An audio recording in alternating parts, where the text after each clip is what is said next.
The betrayal at Isstvan III was not a battle. Loyalists choked in burning atmospheres as their own brothers watched from orbit.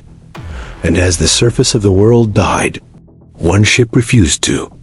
This is the story of the warning that almost didn't make it. Welcome back to the Grimdark Codex. Last episode, we watched as the Warmaster Horus finally revealed his treachery. Loyal Astartes from 4 different legions were purged in virus fire. A horrific culling of those who would not break their oaths, but one captain saw through the lies. One legionary chose duty over brotherhood. His name was Nathaniel Garro, and this is the story of the flight of the Eisenstein. The architect of this specific horror is Mortarion, the Pale King, Primarch of the Death Guard. He has sided with Horus, but not every son of Mortarion followed their father into damnation. From the bridge of his frigate, the Eisenstein, Captain Nathaniel Garro watches the bombardment from orbit, and a chilling realization grips him. This was no compliance action.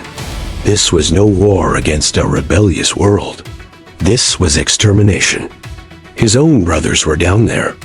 The loyalist elements of the Sons of Horus, the World Eaters, the Emperor's children, and his own Death Guard.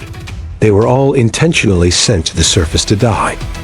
The Warmaster had declared civil war.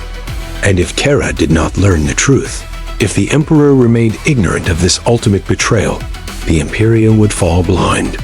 Its throat cut before it even knew a knife was drawn. Garro makes a decision that will echo through the ages, a choice that will define the very nature of loyalty. He will flee. He will break from his legion, his Primarch, and his Warmaster to warn the Emperor.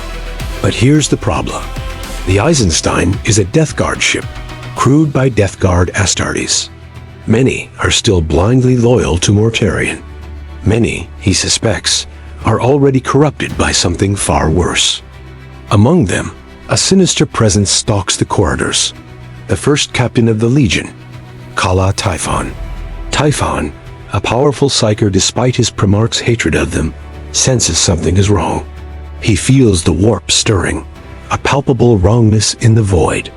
Bolters roar in the tight, sterile corridors of the frigate. The air thickens with smoke and the tone of superheated metal.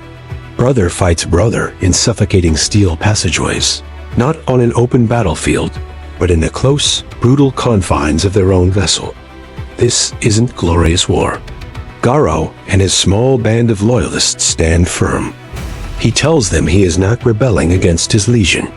He is proving his loyalty to something greater, the Emperor of mankind, the dream of the Imperium itself. Against all odds, the Eisenstein breaks free of the traitor blockade and escapes the Isstvan system. But Horus is a master strategist. He anticipated this possibility. In his wake, the traitors unleash an unnatural, violent warp storm, a churning vortex of pure chaos that seems almost deliberate, almost aimed. The Eisenstein is swallowed whole. Inside the Imperium, reality itself unravels. The ship groans as its physical laws are twisted. Crew members fall sick with a strange, unnatural plague. Whispers echo in the hull, promises of power and release from pain. And it is here that Typhon reveals his true allegiance, not merely to Horus, but to a darker, more ancient power. The seeds of the plague god, Nurgle, are already sown deep within the Death Guard, and Typhon is his willing gardener. Garro confronts Typhon on the bridge in a brutal confrontation. It is not just ceramite plate and power sword against scythe and sorcery. It is a battle of ideals. Unbreakable faith against insidious decay.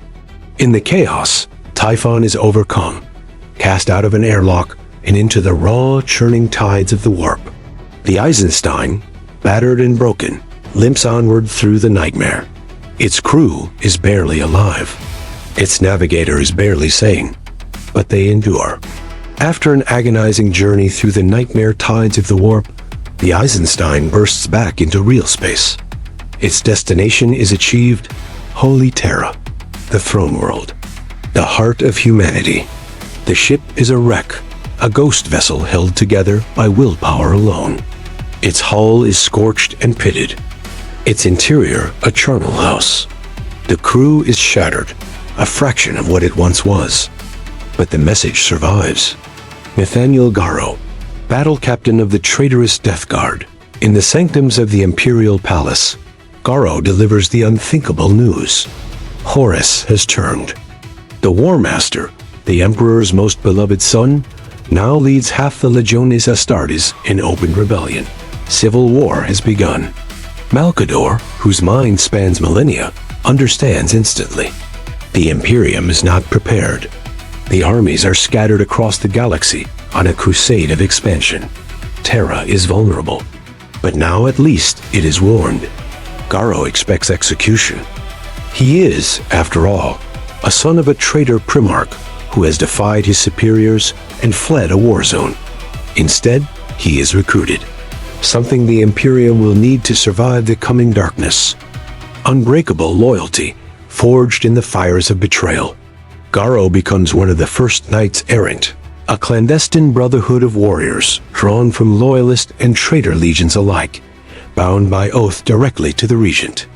They are the precursors to what will one day become the secretive, demon-hunting chapter of the Grey Knights.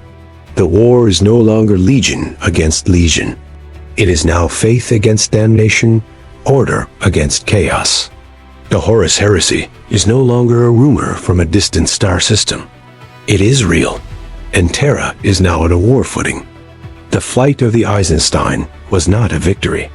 It was a desperate warning flare, shot into the deepest dark. Because while Terra now knows the truth, while the defenses are belatedly being raised, Horus is already moving. His plans are vast and terrible. Isstvan III was only the first purge, a test of loyalty and a culling of the weak. Next comes Isstvan V. Next comes the open massacre of entire legions. Next comes the drop site. And when that next hammer falls, the galaxy will learn a new definition of slaughter. If you want to witness Episode V, the Drop Site Massacre, in all its terrible cinematic detail, hit that subscribe button, ignite the comment section, and declare your legion below. Loyalist? Traitor? Or are you just waiting to see who survives the coming storm? The galaxy is burning, and we're only getting started.